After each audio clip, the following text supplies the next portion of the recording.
Di video kali ini gue akan men-share perjalanan gue dalam menemukan cosplay ikonik gue. Gue udah mulai cosplay sebenarnya dari tahun 2022 kuartal 3. Dan itu baru sekedar cosplay yang bisa gue bilang abal-abal banget ya. Dan ketika gue yang sekarang melihat gue yang dulu itu, oh shit, this is not good. Tapi ya gue harus bersyukur kalau misalkan nggak ada gue yang dulu seperti itu, gue nggak akan menjadi seperti sekarang dalam cosplay. Untuk disclaimer, video ini memang gue buat sebelum gue mencapai 1000 followers, atau bisa dibilang sebelum gue mencapai titik awal dimana cosplay bakal berkembang ya. Jadi kalau misalkan kalian nanti bakal bilang gue tuh pamer, jumawa, sombong ya, ini gue udah buat dari zaman sebelum 1000 followers. Gue bakal share ke kalian, terutama di layar nih. Ini adalah followers terakhir gue jumlahnya ya. Jadi ini bakal menjadi rekam jejak gue ketika nanti ada yang berani mendiskreditkan gue dengan alasan, oh lu sombong, lu nggak tahu perjalanan kita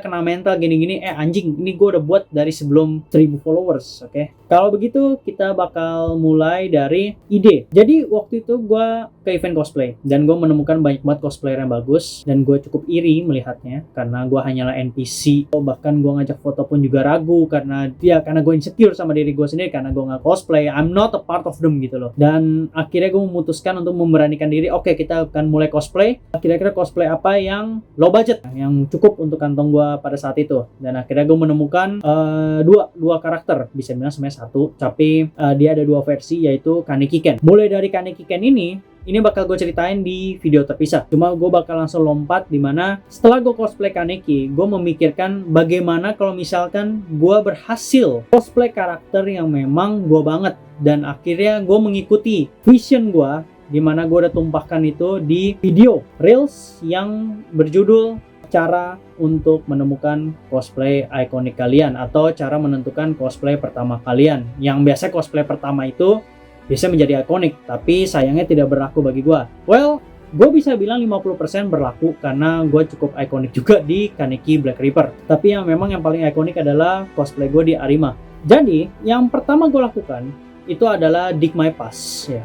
Gue cari di masa lalu gue teliti lagi anime apa yang gue tonton pada zaman itu, pada zaman gue sekolah. Pada zaman gue pertama kali mengenal anime itu ada anime apa aja? Oh ya, gue inget ada yang biasa, ada Pokemon, ada Digimon, ada Naruto, ada Bleach, Hunter x Hunter, Tokyo Ghoul, pokoknya lumayan banyak lah ya. Di antara semua itu gue cari cosplay yang kira-kira make sense dan low budget. Gue cari, ternyata gue ketemu dari setiap franchise. Gue bakal contohin dari Naruto aja. Kalau misalkan Naruto tuh gue dari dulu pengen banget jadi Madara Uchiha, tapi setelah gue lihat ini butuh effort, butuh lonjakan besar. Bahkan diri gue yang sekarang pun untuk cosplay Madara itu gue masih mikir-mikir karena budgetnya yang memang lumayan besar ya keluarnya ya. Dan mulai dari kostum, armor, wig, make up-nya, bahkan soft lens-nya itu bisa habis ya barang 5-10 juta lah. Akhirnya gue cari lagi dari setiap franchise, dan gue selalu mengkaitkan diri gue atau fisik gue ya. Jadi gue memang agak body shaming, bukan agak lagi, dari dulu gue memang udah body shaming karena gue dididik seperti itu.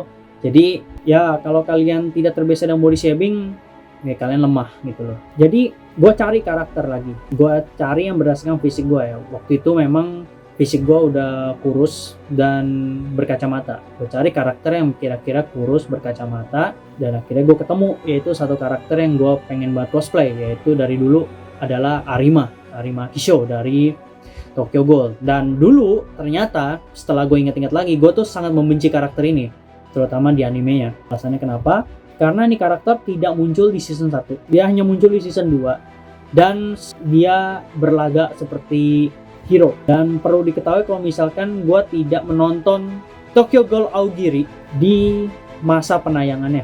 Dan gue tidak membaca manga Tokyo Ghoul pada saat itu. Jadi gue beneran gak tahu kalau misalkan orang ini adalah orang terkuat dari CCG. Walaupun namanya sering disebut. Dan gue tahu dari awal kalau dia itu adalah Arima. Tapi gue tidak suka dengan karakter ini karena screen time-nya. Dan ternyata setelah gue cari tahu lagi, baca manganya, well, ternyata dia lumayan sering muncul di manga Tokyo Ghoul. Jadi gue benci banget sama nih karakter karena tiba-tiba dia muncul dan pertarungannya sangat anti klimaks ngelawan Eto. Terus juga di endingnya dia malah hadap-hadapan sama Kaneki, like lu beneran sok kuat men. Kayak gue mikirnya kayak lu nggak tahu apa yang udah Kaneki hadapi dari season 1 sampai season 2, lu datang-datang sok kuat men. Gue mikir sampai seperti itu. Tapi gue inget-inget lagi, ini karakter mirip kayak gue ya. Dimana gue tuh kan pakai kacamata, dimana ya mata gue memang bermasalah. Ya, well ternyata Arima juga matanya bermasalah. Dia pakai kacamata itu bukan gaya-gayaan, memang dia ada masalah dengan matanya. Akhirnya pas gue teliti lagi, apakah gue bisa menjadi dia? Akhirnya gue langsung baca manganya dulu. Ya, gue nggak gegabah. Gue set target, oke, gue bakal coba jadi Arima Kisho. Gue baca manganya, mulai dari manga Tokyo Ghoul. Sebenarnya gue lanjut ke nonton yang Rei dulu, Tokyo Ghoul Rei anime. Pas gue nonton lagi, nggak ada perubahan ya, begitu-gitu aja karena screen time Arima juga cukup sedikit di situ. Gue baca manganya ternyata semua berubah ya. Vision gue selama ini mengenai Arima itu berubah, dimana karakter Arima ini yang memang memiliki filosofi yang lumayan bagus, walaupun originnya sudah dipenuhi oleh privilege. Cuman dia pengen keluar dari privilege itu, dia pengen melawan sistem dan akhirnya dia mati di tangan dirinya sendiri. Well, gue sampai mikir, oke, ini dari sifatnya memang gue banget ya. Gue juga pengen keluar dari sistem, gue benci sama sistemnya sekarang, dan visi kita lumayan mirip. Oke, akhirnya gue meneguhkan tekad, gue harus jadi dia, gue harus jadi dia, gue harus jadi dia. Apapun yang terjadi, dari 2022 kuartal 4, gue harus jadi Arima. Apapun yang terjadi. Akhirnya gue langsung cari kostum. Gue cari kostum, gak ada. Oke, adanya di eBay atau di Amazon atau di AliExpress. Waktu AliExpress juga udah sold. Gue pas cek lagi kurang mirip ya sama kostumnya sebenarnya. Gue carilah maker kostum. Jadi waktu itu memang gue gegabah banget. Gue langsung cari maker kostum. Gue tanya untuk bikin jasnya aja berapa, karena untuk bagian aksesoris yang lain itu tuh gampang, terutama Queen Q-nya. Gue dulu tuh sangat mengkhawatirkan Queen Q-nya. Jadi gue fokus untuk bikin Queen Q dan juga si kostumnya itu biarin maker, gue mempercayakan maker, dan untuk wig gue mempercayakan ke mentor gue untuk minta bantuan potongin. Dan ternyata semuanya bisa dibilang dimulai dengan cara yang kurang baik, dimana akhirnya gue punya masalah dengan si makernya karena makernya terlalu lambat dalam bekerja. Itu kostum sampai 6-7 bulan, dan karena gue udah gak sabar, 2023 kuartal 1, tepatnya di bulan Januari itu gue langsung beli kostum alternatif untuk Arima yang memang mendekati, dan gue modif sendiri sehingga mirip dengan Arima, mulai dari kerah, mulai dari lekukan, mulai dari kancing dan lain-lain. Itu sampai kancingnya gue gunting-guntingin ya. Itu bisa dibilang suatu tindakan yang sangat-sangat gegabah ya. Dan juga untuk wignya, bahkan wig yang dipotongnya mentor gue itu kurang mendekati Arima. Akhirnya gue berinisiatif untuk menggabungkan wig yang udah dia potong dengan wig lain yang memang masih wig base, sehingga dua wig menjadi satu dan terciptalah wig konde, ini mana wig itu memiliki punuk di belakang kepala ya. Gue udah kayak alien pak di situ. Dan Queen Q pertama yang gue buat adalah Iksa. Emang agak goblok ya. Jadi yang dibuat adalah malah Queen Q yang sulit gitu loh, dan gue langsung turun. Dan di situ gue nyadar, gue langsung sadar kalau misalkan gue butuh kritik. Kalau enggak, ini nggak akan membangun gue. Nah, disinilah ini mulai penting nih. Jadi pada saat gue mulai cosplay Arima versi alternatif ini dengan kostum alternatif, Queen Q yang masih prototype, wig yang bisa dibilang mirip alien, itu gue beneran nekat. Gue nggak tahu harus kemana, karena mentor gue pun sebenarnya baru menjajaki dunia cosplay, jadi dia nggak bisa terlalu berbuat banyak juga. Gue juga maklumin. Dan ketika gue tanya ke dia juga bilang, cosplay lu udah bagus ya, karena memang masih baru kan. Jadi kalau cosplay baru semua orang pasti bilang bagus ya, itu memang benar. Dan gue juga merasa di situ gue paling mirip sama Arima nih, padahal anjing pas gue lihat sekarang sampah banget ya demi apapun.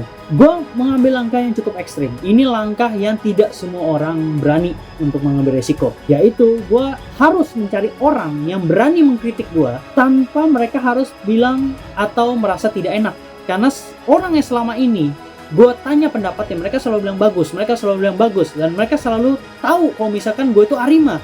Gue mikir kayak, oke, kostum alternatif doang, beberapa dari mereka ada yang tahu kalau gue Arima, but for me it's not Arima. Ini gue masih bisa lebih loh. Dan lagi kan gue masih menunggu kostum yang dari maker kan. Akhirnya gue langsung lah terjun coswalk ya. Jadi perdana cosplay Arima full kostum alternatif dan juga bawa Iksa prototype. Itu gue langsung terjun coswalk. Ini ada fotonya, gue tampilin fotonya. Udah malu sekalian, udah bodo amat udah. Karena penampilan gue sekarang sudah sangat-sangat jauh berbeda. Jadi gue nggak takut untuk menampilkan foto lama gue. Dan ini juga sebagai bukti kalau misalkan apa yang gue bicarakan ini bukan hoax. Jadi memang ada beberapa kontestan Coswalk, atau gue bahkan menyebutnya sindikat Coswalk, itu tahu kalau misalkan gue tuh dulu seperti apa. Jadi bahkan ada yang masih berkomunikasi kok sampai sekarang. Jadi well, buat apa harus malu? Kan gue udah bilang di video. Jadi gini loh, ini yang penting ya, ini kalian harus ikuti, kalian tanamkan dalam diri kalian kalau kalian mau cosplay ya. Kalau kalian mau cosplay, kalian jangan contohin orang yang punya followers banyak aja. Well, followers banyak memang bisa jadi acuan, tapi ingat, kalau ada orang yang masih baru dalam dunia cosplay atau masih pemula, tapi dia memberikan saran yang baik, dan pas kalian cek historinya, dia memang menjalani perjalanan yang sulit, kalian wajib ikuti dia. Karena kenapa? Contohilah praktisi, bukan yang cuma modal bacot doang. Makanya gue di video kan waktu itu gue bilang, di akhir video, yang penting mulai dulu. Bahkan di judulnya gue juga tulis, yang penting mulai dulu. Itu bukannya gue asal bacot, bukannya gue asal ngomong. Itu beneran. Yang penting kalian mulai dulu. Mau kalian modal week begini aja, kalian datang ke event nih, terus misalkan nih, kalian lihat video gue, dan kalian nggak suka dengan gue, dan kalian tulis di kolom komentar, misalkan, gue masih baru, jadi gue baru bisa beli wig. Gue malah kasih jempol, pasti gue kasih jempol. Gue nggak mungkin diss kalian lagi, gue nggak mungkin ngatain kalian lagi, karena ibaratnya yang gue katain itu bukan kalian sebenarnya, tapi kalau kalian merasa tersinggung ya nggak masalah, karena kan yang gue ngomongin di situ ciri-cirinya ya mirip kayak kalian kan, ya kalau misalkan kalian klaim itu kalian masih baru, ya nggak masalah. Bagus, justru kalian bisa memulai dulu dengan beli wig, belum digunting wignya langsung dipakai.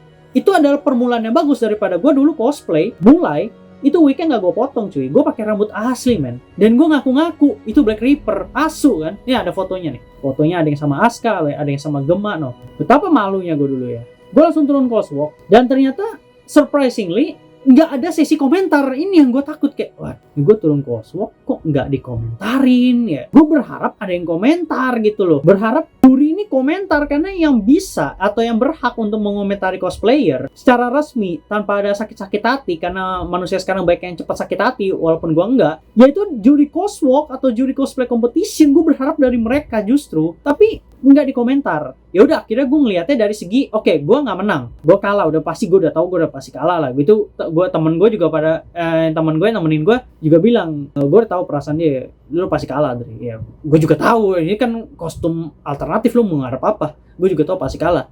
Dan akhirnya nextnya ya udah gue masih pakai kostum alternatif itu, dan akhirnya pas kostum aslinya datang, gue sedikit memodif Queen Q. Akhirnya gue udah membuat Narukami juga, Ixa udah mulai gue modifikasi. Terus lanjut wignya itu gue masih pakai wig konde karena wig base nya belum nyampe waktu itu, dan juga masih dalam proses pemotongan. Gue waktu itu gue minta tolong ada wig styler. Dulu dia masih pemula, tapi sekarang dia udah expert, portofolio udah banyak. Kalau kalian penasaran siapa orangnya, gue bisa spill kok, tenang aja. Dan dia mau kok di spill, banyak dari mereka. Di satu event cosplay ini ada terjadi kejadian yang cukup memalukan, di mana gue hampir melukai juri karena props gue terbang. Ini kejadian memalukan sekaligus pembelajaran, dan akhirnya setelah dari situ gue menerima semua. Mental kena, mental sempat down, tapi dengan keberanian gue dan juga dengan tekad yang berapi-api, gue mikir kayak oke, ini baru permulaan, gue nggak boleh seperti ini. Akhirnya setelah gue udah cukup legowo lah ngomong kasarnya, gue kembali ke panggung untuk melihat siapa-siapa aja yang menang. Ternyata mentor gue menang Coswalk pada waktu itu, and somehow gue malah ngobrol sama juri yang waktu itu hampir kena lemparan props gue, dan kita cukup baik. Gue malah nanya kalau misalkan kurangnya di mana, tapi mereka memang lebih cenderung komentari mengenai performnya ya, bukan dari fisiknya, bukan dari kostum, bukan dari wig, bukan dari props. Ini yang gue cukup berat. Tapi ternyata ada si wig styler ini. Wig styler ini ternyata temen dari si juri, dan dia nimbrung bareng tuh sama kita ngobrol, dan dia ngasih saran ke gue soal props, yaitu soal Queen Q gue. Kalau misalkan Queen Q gue itu masih bisa diubah, dan juga wig gue itu sebaiknya diubah. Well, justru gue tunggu komentarnya seperti itu, dan akhirnya gue ubah semua. Dari Queen Q gue modifikasi lagi, gue cari cara lagi, dan itu cukup lama. Akhirnya gue vakum cosplay Arima. Yang ready waktu itu kalau nggak salah cuma Narukami, karena Ixa gue beneran gue museum kan, karena waktu itu hampir mencelakai orang. Akhirnya gue mulailah perjalanan dengan kostum Arima yang ini. Ini bisa dibilang kostumnya udah real ya, udah real kostum dia, dan semakin banyak orang yang tahu kalau misalkan gue itu cosplay karakter dari Tokyo Ghoul, yaitu Arima Kisho. Bahkan ya ada yang nyebut Kaneki, nggak masalah karena memang mirip kan. Arima dan Kaneki itu kan 11-12 sebenarnya. Dan looks good, dan juga perjalanan gue lumayan panjang dengan kostum itu, dan mulailah gue ikut coswalk lagi, ikut cosplay competition lagi, dan dengan tujuan yang sama, yaitu semoga ada cosplayer yang berani ngerosting gue. Gue ikutlah coswalk di mana jurinya adalah para sepuh, yaitu ada si Zuge Kamiya, Eko Cosplay, sama si Ibnu Majins. Itu beneran coswalk terbaik gua, salah satu momen coswalk terbaik gua, sekaligus momen yang bisa dibilang sedikit memalukan kalau dilihat dari sudut pandang gue yang sekarang. Karena kenapa? Di situ wig gua hancur men, sumpah. Jadi posisi waktu itu gue memang belum ganti wig ya, bisa pada saat itu ya gue masih pakai wig lama, tapi gue berpikir kalau misalnya wig ini mirip nih, posisi lagi mirip, gue styling mirip, tapi ternyata memang rada nutupin mata, jadi memang agak kurang aja gitu loh. Well, setelah dari situ akhirnya gue perbaiki Narukami, karena setelah gue tanya ke salah satu juri ya, dia komentarnya, dia malah berkomentar kalau misalkan ini kalau misalkan tadi props kamu lebih solid, itu kamu bisa menang loh. Gue langsung mikir kayak, oke, kalau begitu Narukami juga mesti dirombak. Ini nggak bisa seperti ini aja. Ini juga terlalu simpel. Gue ngerti kok. Gue tahu setiap bahan yang gue pakai untuk props gue, dari mulai prototype sampai ke final sekarang. Jadi gue tahu perkembangannya, dan ketika ada yang komentar seperti itu, ya gue nggak akan marah karena gue tahu ya, gue tahu batasannya sampai mana, gue tahu ketahanan props gue, dan gue sadar kalau misalkan ini bukan tingkat maksimal gue. Dan akhirnya gue introspeksi lagi, gue coba berbenah lagi, dan akhirnya gue kepikiran satu ide di mana ini wig gue udah bener, posisi udah semua, Kumifuro lewat semua event, gue masih pakai wig yang sama, kostumnya sama, propsnya juga udah gue ubah, Narukami Iksa udah berubah, dan akhirnya muncullah ide di mana ini gue harus lebih berkembang. Ini nggak bisa begini aja. Ini tepatnya tahun 2023 ya, gue mulai kepikiran oke, ini gue nggak bisa terus begini nih. Jadi dalam kurun waktu setahun ini perkembangan gue ini cukup pesat. Karena kenapa? Karena kemauan gue. Jadi semua itu berawal dari kemauan dan juga mimpi. Jadi gini, ketika kalian punya mimpi, ketika kalian berangan-angan, ketika kalian mau memasuki dunia cosplay, gue langsung spesifik aja deh. Yang pertama kalian harus punya itu bukan uang. Yang harus kalian punya pertama itu adalah tekad dan juga keinginan. Kalau kalian punya keinginan, punya tekad, apapun kalian bisa lakukan. Ya, kalian bisa menceramain gue di kolom komentar soal props mahal, maker mahal, ya udah beli aja, sewa aja, tuh bikin sendiri. Semua pada bilang bikin sendiri.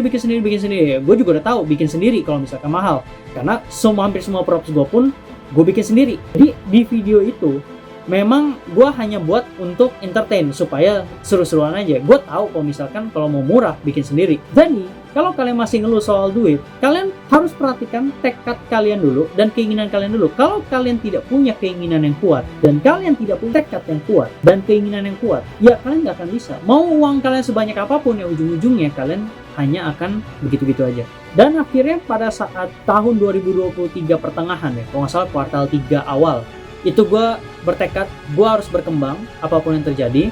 Gue harus belajar, gue harus mulai belajar, mulai dari styling wig, mulai dari perbaiki prop, kostum, apapun. Gue harus coba, make up juga, gue harus improve. Akhirnya gue memutuskan untuk mempertajam skill gue, yaitu props dulu yang pertama, karena gue memang condongnya waktu itu di prop. Dan gue mulai beli wig base baru, jadi gue mulai mengganti wig Arima dan juga wig Black Reaper gue. Karena mungkin karena udah keseringan dicuci, waktu itu gue juga mungkin belum tahu ya cara merawat wig yang benar. Akhirnya gue malah sering banget nyuci, dan wig itu malah menjadi kusut gak jelas dan bentuknya jadi berubah. Hingga gue beli wig base baru dan gue coba gunting sendiri, dan itu berlaku sampai sekarang. Jadi tiap kalian melihat Arima di event dan kalian lihat Instagram gue, perkembangan gue, itu pasti ada perubahan di bagian wig. Mulai dari tahun 2023 kuartal 3 atau kuartal 4. Nanti gue bakal kasih tahunnya, gue bakal kasih juga fotonya. Mungkin bagi kalian itu tidak ada perubahan, tapi gue bisa jamin kalau misalkan kalian lebih teliti, itu ada perubahan. Jadi setiap gue cosplay Arima dan turun ke event, itu pasti ada perubahan. Entah perubahan yang minor atau perubahannya major. Misalkan kalian lihat foto ini dan kalian lihat foto ini, mungkin tidak ada perubahan dari segi style gua, tapi kalau kalian teliti di bagian Iksa itu ada perubahan. Ya, seperti itulah perubahan-perubahan minor. Dan akhirnya gue berkembang lagi, gue mulai belajar make up, gue cari cosplayer cowok yang memang make upnya jago, ada ketemu beberapa. Nah, gue mungkin nggak bisa sebut ya di sini ya, cuman salah satunya terkenal, kalian pasti tahu, yang inisialnya itu, inisialnya apa? Inisialnya Arya CP. Gue coba lihat video dia, gue coba perhatiin makeup dia, ternyata makeupnya seperti itu. Oke, gue tinggal menyesuaikan, gue tinggal mengaplikasikannya ke Arima gue. Apakah bisa? Ternyata tersawat ya, walaupun masih dalam tahap improvement. Jadi belum sepenuhnya full kill banget gue dalam makeup, tapi well, turns out to be good. It's well done menurut gue sampai sekarang. Dan gue bakal bilang di video ini, mungkin seterusnya kalau misalkan cosplay gue itu tidak akan ada yang sempurna, jadi bakal improve terus menerus. Mau bagaimanapun caranya pasti akan improve. Dan sekali lagi, gue bukan cosplayer sepuh, gue cosplay di 2022 sampai sekarang. 2022 pun itu 2022 akhir, dan gue adalah jebolan cosplayer bermasker atau jebolan covid. So kalau misalkan kalian bilang gue cosplayer sepuh, gue tidak bisa menerima komplimen itu karena gue masih pemula. Bukan masalah followers, masalah gue dipanggil guest star, bukan masalah coswork, bukan masalah gua belum terkenal, tapi ini masalah integritas diri. Gua belum pantas dibilang menjadi cosplayer sepuh. Jadi mau ibaratkan gua udah mencapai hal-hal itu pun, gua bakal tetap bilang kalau misalkan gua masih newbie. Sampai sekarang itu gua hitungannya masih newbie, masih belajar, masih improve terus-terusan, dan tidak takut untuk bertanya. Dan sekali lagi, kalau misalkan kalian punya komentar mengenai cosplay gua, kalian bebas banget buat DM gua, kalian bebas banget buat taruh di kolom komentar. Itu gua nggak salah ya, karena ada beberapa orang yang berani DM gua, dan juga mereka memberi saran tentang, kalau nggak salah itu tentang wig, tentang make up, sama tentang kostum, kalau nggak salah ya, kalau nggak gue lupa soalnya. Dan itu gue terima semua. Oh, sama satu lagi soal badan, dan itu gue terima semua. Saran kalian bagus banget ya, gue suka saran-saran seperti itu yang straightforward ya. Gue nggak suka dikit-dikit sakit hati, dikit-dikit baper, dikit-dikit kena mental gitu. Lu baru dikritik dikit, men, lu baru ibaratnya lu baru di roasting atau dikritik dikit ya, kasih saran doang, bahkan sampai bawa masa, anjing, kayak lemah banget hidup lu. Baru gitu doang, ibaratkan di kolom komentar nih dikasih tahu, dikasih saran yang bener, lu malah bawa masa, lu malah bawa temen-temen lu atau circle lu, gua nggak peduli, nyerang orang yang udah jelas-jelas memberikan saran yang baik. Itulah makanya gue sampai bikin video April Mop, dimana gue bilang ya udah biarin aja lu pada jelek, berjeleknya sekalian gitu loh, daripada lu dikasih saran malah nolak, anjing, goblok gitu loh. Oke, jadi itulah perjalanan gue ya untuk cosplay Arima Kisho. Gue menemukan cosplay ikonik gue. Itu tidak mudah, perjalanannya tidak mudah. Dan kalau dibilang perjalanannya sebentar bang, ya oke lah, gue bisa bilang perjalanan gue lumayan sebentar ya, dari 2023 awal untuk Arima sampai ke 2024 ini. Dan itu bisa dibilang adalah improvement yang cukup besar. Itu harus gue akui sebagai komplimen kepada diri sendiri ya. Gue bukannya sombong, dan gue yakin banget kalian bisa melakukan itu. Bahkan banyak banget cosplayer baru zaman sekarang yang improve itu jauh lebih cepat dari gue, dan perjalanan mereka tuh masih sangat panjang. Jadi kalian tidak boleh jumawa, kalian tidak boleh cepat kena mental, karena itu tanda orang lemah. Dan kalian harus improve terus, karena harus mau belajar, jangan takut untuk bertanya. Dan sekali lagi, kalau misalkan gimana cara gue ngomongnya ya, kayak gue langsung frontal aja deh. Ada beberapa orang yang kalau misalkan dia minta saran, bang atau kak atau ko atau tot, kasih saran dong, atau kasih pendapat lu dong mengenai cosplay gue. Itu jujur ya, kita sebagai yang ditanya itu gak ragu loh untuk menjawab ya. Jujur aja nih, gue mewakili semua orang nih yang pernah ditanya seperti itu, mau cosplayer yang udah sepuh kek, cosplayer udah senior kek, atau teman-teman kalian yang cosplay tapi cosplay udah bagus kayak. Jujur ya, untuk menjawab hal itu sulit, karena satu, kita harus tahu karakter orangnya. Kalau karakter orangnya cepet baper, cepet kena mental, ini ketika di komen dan dikasih tahu atau misalkan di frontalin cosplay lu kurang bagus, cosplay lu jelek, lu harus begini, gue yakin ini langsung hiatus, yakin banget gue ya. Jadi kalau misalkan kalian mau bertanya, tolong banget disesuaikan dengan mental, suasana hati, mood, dan juga otak kalian. Kalau misalkan belum nyampe, jangan tanya seperti itu, karena kalau misalkan kita frontalin itu bukan salah kita, karena kalian yang bertanya. ya. Jadi itu yang harus diperhatikan. Terus untuk referensi, ya, kalau misalkan kalian kesulitan dalam cosplay, kalian butuh referensi tapi tidak ada cosplay karakter yang sama seperti kalian. Kalau misalkan di kasus gue kan adalah Arima Kishou, tidak ada orang Indonesia yang cosplay menjadi Arima lagi selain gue. Well, pernah ada tapi kan dia udah nggak cosplay jadi Arima, jadi hitungannya sisa gue sendiri. Gue nggak tahu di luar kota, cuman yang untuk di Jakarta dan Bekasi itu cuma gue doang. Kira gue mencari referensi dari cosplayer luar negeri, gue langsung pair to pair bandingin sama dia seberapa jauh gue bisa semirip mereka. Well, jadi kalau misalkan ada yang bilang cosplay jangan banding-bandingin, gue kasih tahu doang kalau misalkan perjalanan gue itu adalah dengan membandingkan diri gue. Dengan itu, gue bisa tahu batasan gue. Kalau enggak, gue nggak akan bisa. Gue bakal kasih tahu kalau misalkan perjalanan gue dalam cosplay, terutama cosplay ikonik, itu gue beneran membandingkan diri gue pair to pair. Jadi bagi kalian yang mempunyai teman atau mutual yang cosplaynya sama dengan kalian karakternya, itu kalian wajib bersyukur. Karena gue mencari-cari hal itu dan gue tidak dapat. Gue akhirnya membandingkannya dengan cosplayer luar negeri. Gue membandingkannya dengan fan art, gue membandingkannya dengan anime, gue membandingkannya dengan manga. Akhirnya gue pusing sendiri. Saran dari gue, kalau misalkan kalian tidak suka ya cosplay kalian dibanding-bandingkan dan kalian cepat kena mental, ya udah lebih baik kalian cosplaynya begitu-gitu aja. Jadi nggak usah ngomong kalau misalkan gue mau improve, gue mau berkembang, gue mau inilah, gue mau itulah. Tekad kalian sama keinginan kalian itu tuh nggak sinkron, tau gak? Tekad sama keinginan itu harus sinkron. Kalian nggak punya tekad tapi punya keinginan, gue pengen begini, gue pengen begitu, gue mau berkembang, gue mau ini, tapi nggak ada yang ini, nggak ada yang dukung, bla bla bla. Yang harus dukung tuh, yang harus bertekad tuh diri lu sendirinya. Kalau nggak dari diri lu sendiri, yang pertama lu berharap dari orang lain support, nggak ada. Gue ini adalah contoh nyata, bukan karena orang-orang nggak support gue, tapi mereka nggak tahu cara dress up like gue gitu loh, sebagai karakter gue gitu. Mereka nggak tahu. Ya sekarang ibaratnya kalau lu ada di posisi gue, karakter lu beneran underrated, lu mau gimana? Ayo, lu mau minta saran dari siapa? Lu harus bisa berdiri dengan kaki lu sendiri. Lu boleh minta saran orang, tapi lu harus mengolah saran itu kembali. Ibaratnya lu mendaur ulang saran itu supaya lu bisa makan. Jadi ibaratnya nih ya, nasi yang udah basi nih, kan dikeringin kan? Dikeringin, habis itu dijadiin kerupuk atau enggak langsung dimakan lagi atau diangetin lagi. Itu gue nggak apa, pokoknya diolah lagi kan. Itu nasi udah basi loh. Ini baru kalian loh. Ibaratnya kalian tuh bahan mentah, diolah supaya bisa dimakan atau supaya kalian bisa mengkonsumsi itu, bisa menjadi konsumsi pribadi kalian.